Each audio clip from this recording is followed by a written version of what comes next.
Madame, Monsieur, bonsoir. Bienvenue dans ce journal à la une de l'actualité ce 20h.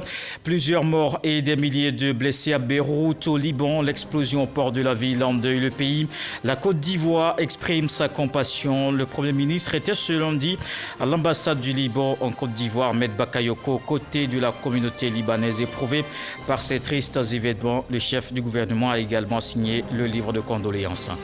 Face à la presse, un objectif, décrypter le message à la nation du président de la République d'ici août dernier. Le ministre de la Communication et des Médias explique aux journalistes la décision du chef de l'État de briguer un autre mandat.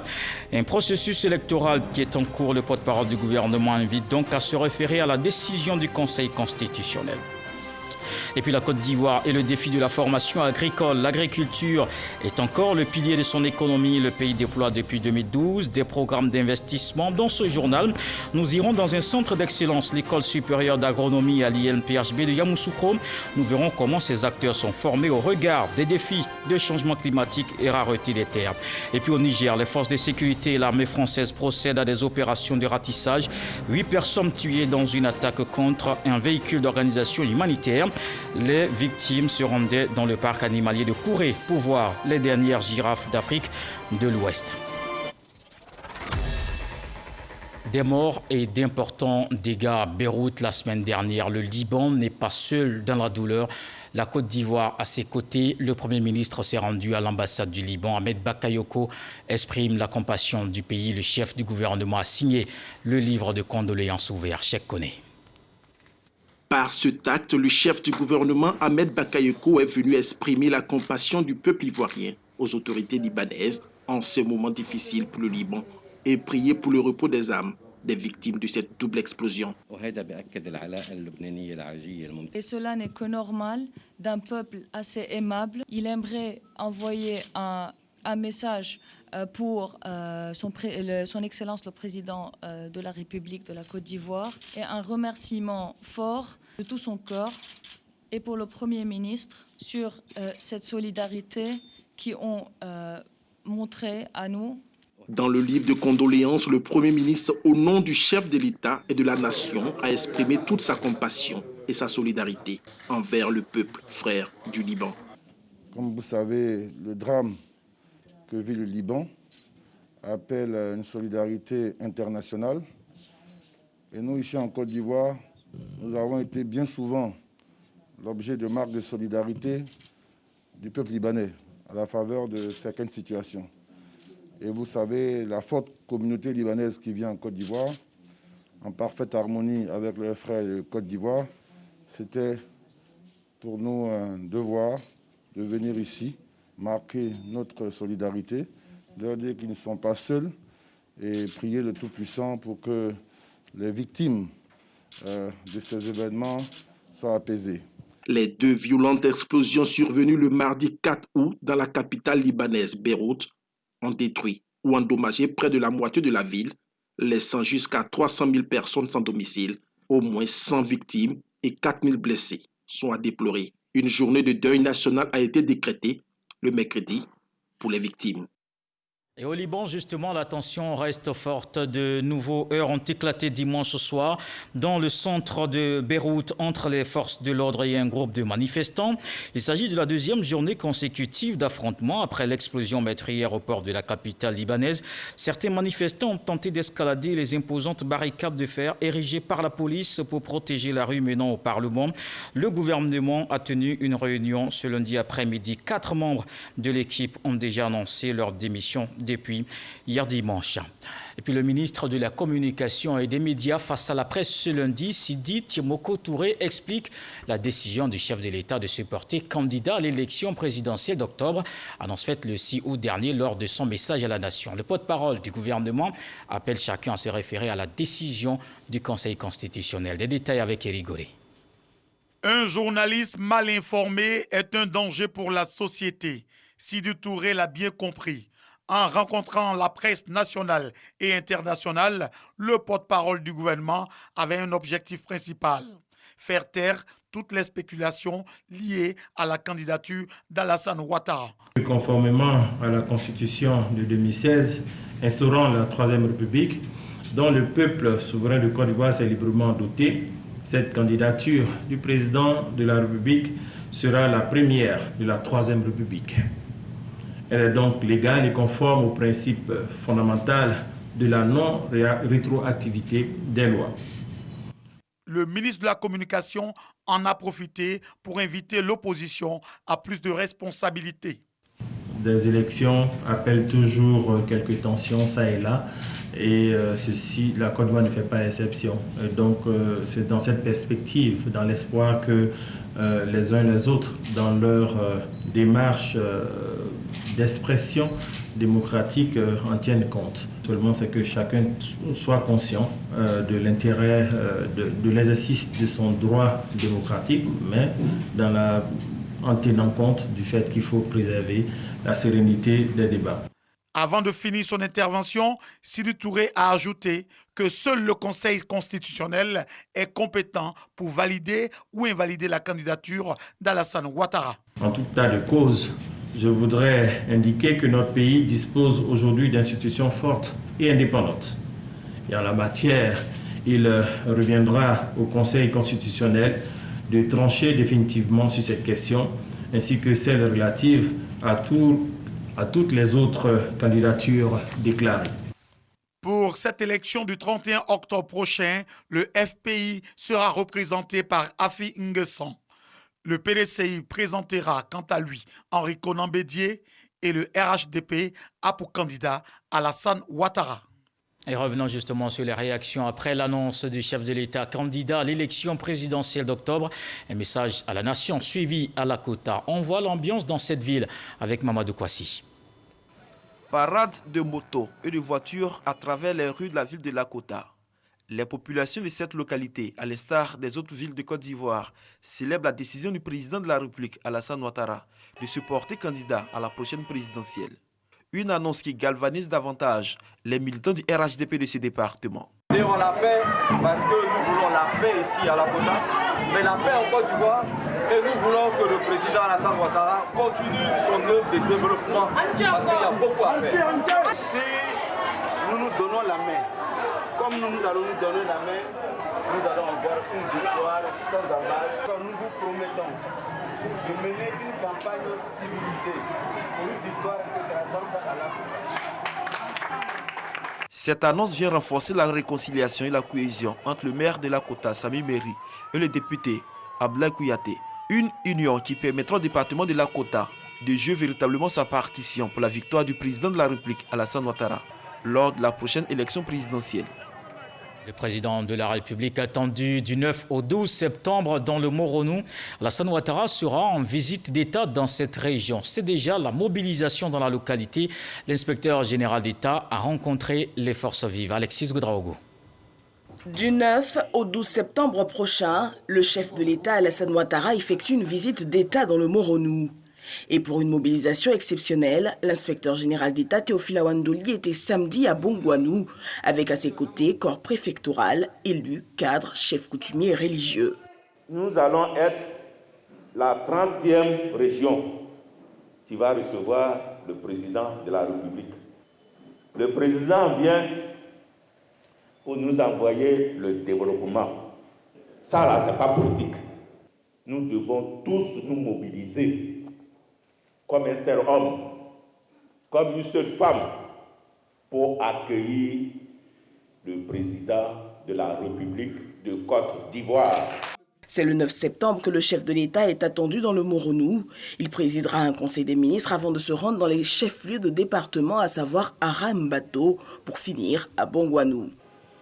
J'appelle tous les cadres, j'appelle tous les chefs, j'appelle les populations du Moronou à l'unisson pour relever ce défi. Le préfet de région, préfet du département, Okoma Jeannette, a pour sa part lancé un appel à l'union de tous les fils du Moronou pour accueillir dignement le chef de l'État. L'actualité, c'est aussi le processus électoral en Côte d'Ivoire qui est en cours. Le contentieux sur le listing se poursuit. Les élus d'Abidjan et les partis en formation ce lundi dans la capitale économique. Le président de la CEI, Ibrahim Kouibiar Koulibaly, leur explique le parrainage et le contentieux. Des explications dans ce reportage de Sidonie Davila. Le contentieux prend fin ce mardi. Débuté le 5 août dernier, le délai du contentieux s'est vu prorogé de 4 jours. Pour mieux maîtriser les contours de cette question, la Commission électorale indépendante, CEI, choisit d'échanger avec les maires, les députés, les sénateurs d'Abidjan, ainsi que les partis politiques, en présence des préfets. La liste électorale est affichée. Vous venez, vous l'observez et vous nous faites vos observations. Ces réclamations, nous les enregistrons. Nous les analysons et nous les affichons pour que vous veniez vous rendre compte que cette réclamation a bien été prise en compte. Le parrainage, un autre point de cette rencontre avec les élus d'Abidjan. Le parrainage consiste en quoi? On dit, bon, il va vous donner sa signature. Mais en fait, des signatures, ce n'est pas tellement la signature qui nous importe. Parce que nous savons très très bien que les signatures, on peut faire n'importe quelle signature, surtout dans un pays où les gens signent avec l'empreinte digitale. Bon, vous n'allez pas pouvoir analyser des empreintes pour savoir que c'est tel. Mais nous disons donner signature parce que c'est monsieur. Il a accepté que vous remplissiez un formulaire. Il vous a donné le numéro d'une pièce d'identité pour remplir ces formulaires. Les conclusions découlant de ces réflexions sont donc un atout pour les élus. Il faut dire que c'est le législateur, à travers le code électoral, qui l'a inscrit. Donc il s'agissait pour nous d'avoir un certain nombre d'informations par rapport au terrain sur ce qui se passait et nous avons été réellement instruits. Cette rencontre a été la bienvenue. C'est vrai, nous sommes parlementaires, nous avons voté la loi, mais dans l'application, nous nous rendons compte que c'est bien appliqué. Le parrainage des candidats, qui est un des points d'accord entre les partis politiques et le gouvernement lors des dialogues politiques, a été institué dans le nouveau code électoral en son article 54. Une rencontre du vice-président de la CEI, Koné Sourou, avec les élus et les partis sur le terrain politique, les partis justement qui s'organisent. Le coordonnateur régional du RHDP était le week-end dernier dans les régions du Folon et du Kabadougou. Gaussou Touré a fait le point de l'opération de parrainage citoyen. Il a échangé avec les responsables locaux du parti. Mahama Traoré. Gaussou Touré sur le terrain. Le coordonnateur régional RHDP des régions du Folon et du Kabadougou est venu s'enquérir de l'effectivité du parrainage électoral dans le cadre du scrutin présidentiel du 31 octobre prochain. À la suite de cette visite de terrain, Gaussou Touré s'est entretenu avec les responsables locaux de son parti pour faire le point de l'opération. Nous devons tout mettre en œuvre pour que l'ensemble des secrétaires RHDP s'assure que l'ensemble des membres de leur secteur ont déjà parrainé le président du parti. Et les présidents des comités de base doivent s'assurer que les 25 personnes qui relèvent d'eux ont bien parrainé le président et déposer les fiches auprès des secrétaires. Donc les secrétaires, chaque secrétaire doit déposer au minimum 250 parrainages. Consigne majeure donnée lors de cette réunion d'échange, seuls les présidents des conseils régionaux du Folon et du Kabadougou sont habilités à signer les fiches de parrainage du RHDP.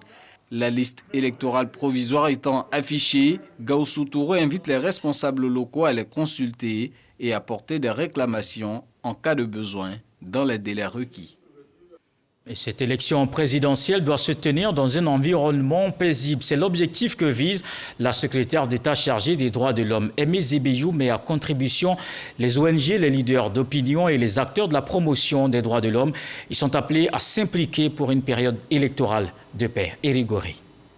Réunis dans les locaux du secrétariat chargé des droits de l'homme, les membres de la société civile sont entretenus par Aimé Zébéyou, la première responsable des lieux. Le sujet est dominé par l'élection présidentielle et la préservation de la paix.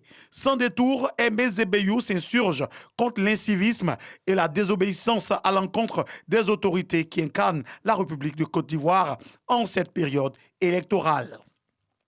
Des agissements qui peuvent avoir des impacts négatifs sur le processus électoral. C'est pourquoi la secrétaire d'État chargée des droits de l'homme invite au respect et à la retenue. Tout ce que nous constatons sur les réseaux sociaux, il est inadmissible qu'on puisse porter des propos injurieux et diffamatoires sur les institutions de la République et sur les personnes qui incarnent la République. Le président de la République, le Premier ministre, tous les ministres, ce n'est pas normal. Par rapport aux différents partis politiques, ils doivent avoir des langages de présentation du projet de société et donc des langages d'insulter, d'injurier et d'apporter des propos diffamatoires. Aimé Zébéyou envoie en mission ses leaders d'opinion pour sensibiliser à la paix et à la cohésion. Les participants s'engagent à relayer ce message. Nous, notre domaine d'activité, c'est la paix. Et nous allons continuer donc la sensibilisation auprès de nos membres, auprès de la population ivoirienne. Il faudrait aller dans les hameaux, dans les villages, sensibiliser cette jeunesse-là qui, ma foi, est utilisée surtout pour mener des cas de violence. Le Conseil national des droits de l'homme et les organisations de la société civile, nous allons accompagner de façon efficace l'administration électorale et le gouvernement à l'effet de donner à notre pays des élections apaisées, des élections transparentes, des élections crédibles. Maintenir la paix et la tranquillité en Côte d'Ivoire devra préoccuper tous les Ivoiriens en cette période sensible, selon Aimé Zébéyou. Le tour de l'actualité ce soir nous conduit à l'est du pays. Nous allons voir à Transua la création d'une organisation politique. C'est le mouvement pour la démocratie et le développement. Il vient de voir le jour. C'est une initiative du maire Isaac Ouabenantano Astoutouré. Un nouveau mouvement fait son entrée dans la sphère politique en Côte d'Ivoire. Il s'agit du mouvement pour la démocratie et le développement en Côte d'Ivoire. Recherche de la cohésion sociale, promotion de la démocratie, voilà quelques axes prioritaires de ce mouvement politique naissant. Notre mouvement se veut le moteur de l'intégration africaine et une Côte d'Ivoire de valeur. L'atteinte de ces visions n'est possible qu'à travers le partage en commun de nos valeurs ci-dessous. La prééminence de la dignité humaine, l'égalité et l'équité entre tous les êtres humains, la liberté humaine, la justice dans la guidance de toutes nos actions, la recherche constante de la cohésion sociale. Pour le maire de Transua, président du mouvement pour la démocratie et le développement de la Côte d'Ivoire est un pays démocratique. Pour intensifier cette démocratie, il lance un appel à la jeunesse afin de lui emboîter le pas dans cette nouvelle vision. Intéressons-nous à l'agriculture. Le secteur continue d'être le moteur du développement socio-économique du pays. Sur la période 2012-2020, une nouvelle dynamique est impulsée au monde agricole. Des projections sont faites sur plusieurs années. La question de la formation des agents demeure alors un enjeu important. Il y a des défis tels que le changement climatique, la rareté des terres. Une école reste aujourd'hui une référence. En 60 de la Côte d'Ivoire, le défi de la formation agricole, un sujet qui a conduit Noël Niagno à l'école supérieure d'agronomie à l'INP de Yamoussoukro. L'agriculture, voici 60 ans qu'elle impacte positivement l'économie ivoirienne. Sur cette période, incluant les performances de la gouvernance Ouattara, de 2012 à 2020, après les achats de 1980 à 2010, relativement au programme d'ajustement structurel et la décennie de la crise sociopolitique. L'embellie de 2012 à 2020 est marquée par le record de production de cacao en 2017, 2 millions de tonnes de fèves. L'avènement du cajou, premier producteur mondial, les bonnes tenues des performances au niveau des autres spéculations, comme le cola, premier producteur mondial, le lactès, troisième en Afrique, et le palmier à huile, premier sur le continent. Un bémol sur ce tableau, la production du riz. La Côte d'Ivoire reste toujours tributaire du marché international pour satisfaire la demande intérieure, en forte croissance. En cause, l'insuffisance de la production nationale, 50% de la consommation. La croissance démographique, l'exode rural. Un Ivoirien sur 2 vit désormais en ville, là où on en dénombrait 1 sur 3 en 1960. Ce tableau a fait naître de nouveaux défis.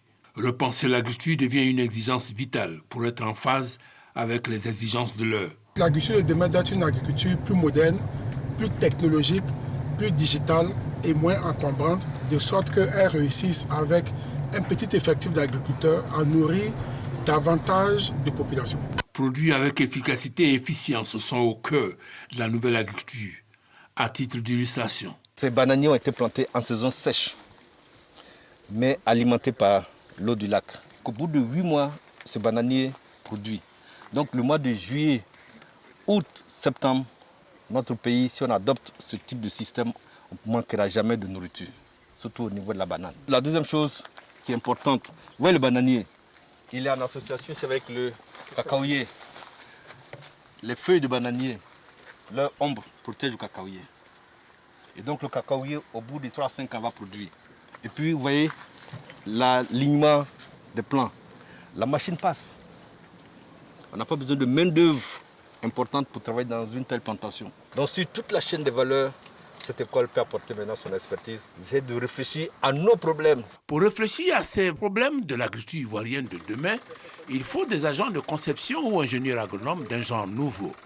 Nous sommes donc allés à l'école supérieure d'agronomie, une référence sous-régionale pour nous convaincre de la stratégie de formation à l'effet de répondre aux besoins de demain. Aujourd'hui, les problèmes sont devenus tellement importants et tellement pointus qu'on a tendance à mettre un peu plus de dimension verticale dans notre dispositif de formation. Sur 5 ans de formation, on a 4 années de temps commun et on n'a que 6 mois de spécialisation. Ce qui fait que ça donne une grande dimension horizontale à cet ingénieur qui sort. On essaie d'adapter notre dispositif de formation aux bonnes pratiques éducationnelles dans le monde entier. Tous les ingénieurs agronomes passent systématiquement par la mécanisation parce qu'on a compris qu'à une certaine échelle, on ne peut plus la faire de façon manuelle. En Europe, vous allez voir, il y a de moins en moins de producteurs, mais de plus en plus de production. Ça veut dire qu'on va avoir peu de producteurs demain, mais qui doivent être capables de produire sur de grandes surfaces et d'avoir des très hauts rendements. On forme les ingénieurs Bac plus 5. Ensuite, on descend aux ingénieurs de technique agricole Bac plus 4. Et on forme les techniciens en Bac plus 3. Donc c'est comme si dans la formation, on respecte un peu une chaîne de commandement. Un ingénieur doit commander peut-être 4 ingénieurs techniques. Et l'ingénieur technique doit commander 10 techniciens. Finalité de cette formation, les paysans doivent changer de nature. La dimension maintenant d'entrepreneur, du leadership, c'est-à-dire c'est pas se cantonner à sa parcelle. C'est de voir l'environnement autour. Et quand on parle d'environnement, c'est la concurrence. Qui produit quoi, à quel moment il faut produire, est-ce que c'est rentable, est-ce que c'est... Donc ce sont des éléments qualitatifs et quantitatifs qu'on inculque à une personne pour qu'elle puisse maintenant transférer cette base de données à une autre qui ne connaît pas. Ghislain Kofi Kouakou, aujourd'hui vacataire à l'école supérieure d'agronomie, hier étudiant de cette même école et promoteur de la petite transformation, est un exemple des acquis de l'école pour une nouvelle approche de la formation. Cette entreprise-là permet de pouvoir collaborer avec 100 jeunes qui sont dans la production de manioc et 150 femmes qui sont dans la petite transformation du manioc comme produit dérivé. Et mieux, nous avons créé une plateforme qui fait des mises en relation entre producteurs, consommateurs, distributeurs ou revendeurs et les consommateurs. Donc cette plateforme-là permet de faire interagir ces différents acteurs dans la chaîne des valeurs, manioc et maraîcher, pour permettre une bonne traçabilité des produits et pour mieux vendre leur production, pour éviter les pertes post-récolte.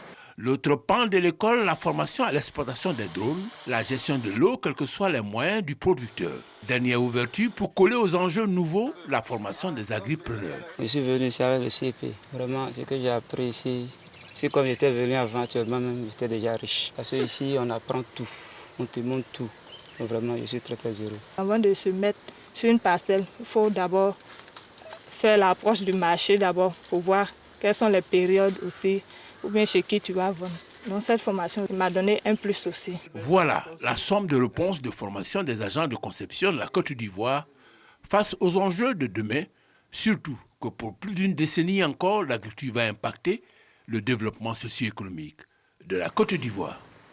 En 60, les défis de la formation agricole, c'était un sujet de Noël Gnagno. Ils sont nombreux encore avec nous qui ont vécu ce moment d'intense émotion.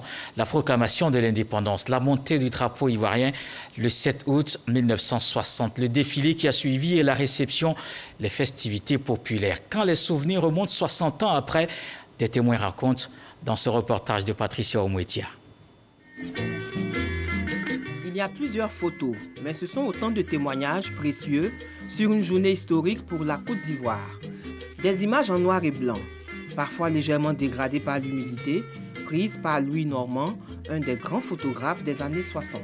Quelques heures après que le Premier ministre Houphouët-Boigny, entouré des 3 chefs des États de l'Entente et de M. Louis Jacquinot, ministre d'État représentant la République française, a proclamé l'indépendance de la Côte d'Ivoire au cours d'une séance solennelle à l'Assemblée nationale. Le président, lui, après l'Assemblée, il est tout seul dans la voiture officielle et il fait le tour, il remonte au pont où tout le monde l'acclame sous des vivas comme on n'en a jamais vu depuis longtemps. Et ici, donc, là, les officiels sont dans le chapiteau qui leur a été affecté. Donc on voit ici M. Jacquinot, on voit M. Hubert Maga, on voit le président Houphouët-Boigny, le président Mani Diori, le président Maurice Yamego et le président Ahmed Ould Daddah du Conseil de l'Entente. On trouve des clichés de la cérémonie qui s'est déroulée au pont Houphouët-Boigny et sur l'esplanade de la Poste au plateau.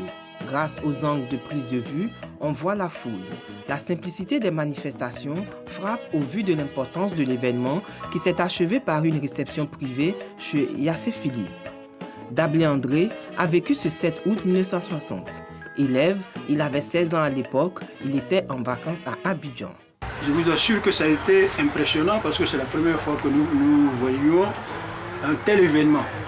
Alors, les élèves en tenue, filles comme garçons, les anciens combattants. Nous avons vu le président venir avec son chapeau, il avait cette habitude de saluer avec son chapeau. Il est venu, on lui a présenté le drapeau, et puis ensuite il est monté dans la tribune.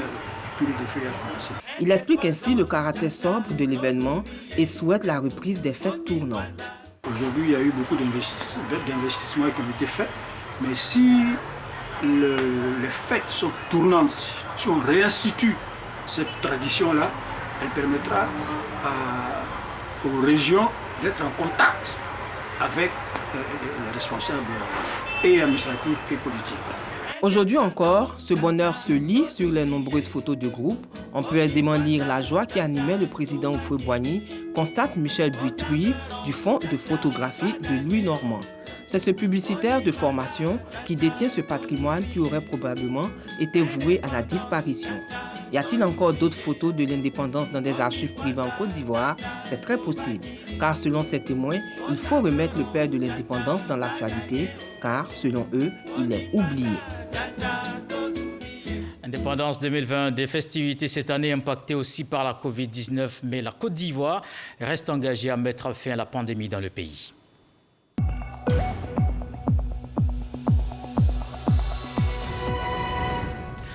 Le ministère de la Santé publie les chiffres de ce jour. 83 nouveaux cas de Covid-19 sur 815 échantillons prélevés, soit 10,2% de cas positifs, 126 guéris et 0 décès. À la date du 10 août, la Côte d'Ivoire compte donc 16 792 cas confirmés, dont 13 052 personnes guéries, 105 décès et 3 641 cas actifs. Le nombre total d'échantillons est de 109 677. Puis le gouvernement fait régulièrement le point de la gestion de la pandémie. Pour cette semaine, la Côte d'Ivoire dépasse les 16 000 cas de Covid-19 confirmés, mais le taux de positivité est en baisse. Il est de 9%, un bilan jugé positif. On va parler aussi de la lutte contre le paludisme. Une campagne de pulvérisation dans les domiciles débute dans quelques jours. Sakassou, au centre du pays, et Nation, à l'est pour le lancement de zones fortement touchées. Les populations de ces localités vont bénéficier de cette action qui les protège contre les moustiques. Salima Toudia nous apprend que c'est la deuxième stratégie de lutte efficace après celle de l'utilisation de moustiquaires imprégnés. La pulvérisation intradomiciliaire consiste à appliquer un produit insecticide à effet rémanent sur les murs et toitures d'intérieur d'une maison, pouvant servir de lieu de repos des moustiques. Son efficacité est prouvée et la Côte d'Ivoire, qui compte bien éliminer le paludisme, a opté pour cette nouvelle méthode. La campagne débute le 10 août. La Côte d'Ivoire est stratifiée en 4 régions sanitaires en fonction de l'endémicité des régions. Et Sakassou est naissant dans la région du Boukani. Ces 2 régions font partie des régions à forte endémicité. Le gouvernement américain affiche sa grande importance à la santé des populations à travers des financements, notamment dans cette campagne de pulvérisation intradomiciliaire. Depuis longtemps, les États-Unis d'Amérique sont le premier contributeur à la santé publique à travers le monde entier. Aujourd'hui, nous diversifions notre offre de services avec l'organisation de la campagne de pulvérisation intradomiciliaire à Sakassou et à Nassian. Cette campagne va commencer dans quelques jours. Il s'agit d'un investissement de près de 2 millions de dollars, soit environ 1 milliard de francs CFA, de la part du gouvernement américain. L'OMS recommande cette nouvelle méthode complémentaire à l'utilisation des moustiquaires imprégnés à longue durée d'action. La stratégie de pulvérisation intradomiciliaire demande une adhésion des communautés. Ils vont s'engager à ce qu'il y ait une acceptabilité maximale pour qu'on soit à l'intérieur de leur domicile et que le travail se fasse. L'OMS a recommandé cette stratégie parce qu'elle est efficace à plus de 85%. Il faut une couverture de plus de 85%. Et elle permet de réduire donc, de manière drastique la charge de la morbidité donc, liée au paludisme. La stratégie a fait déjà ses preuves au Rwanda, au Sénégal et à Madagascar.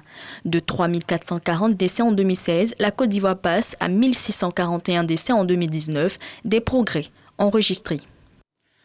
Et dans le reste de l'actualité, au Niger, 8 personnes, dont 2 Nigériens et 6 Français tués dans une attaque contre un véhicule d'organisation humanitaire. Les assaillants, des hommes armés arrivés à moto, ont pris la fuite.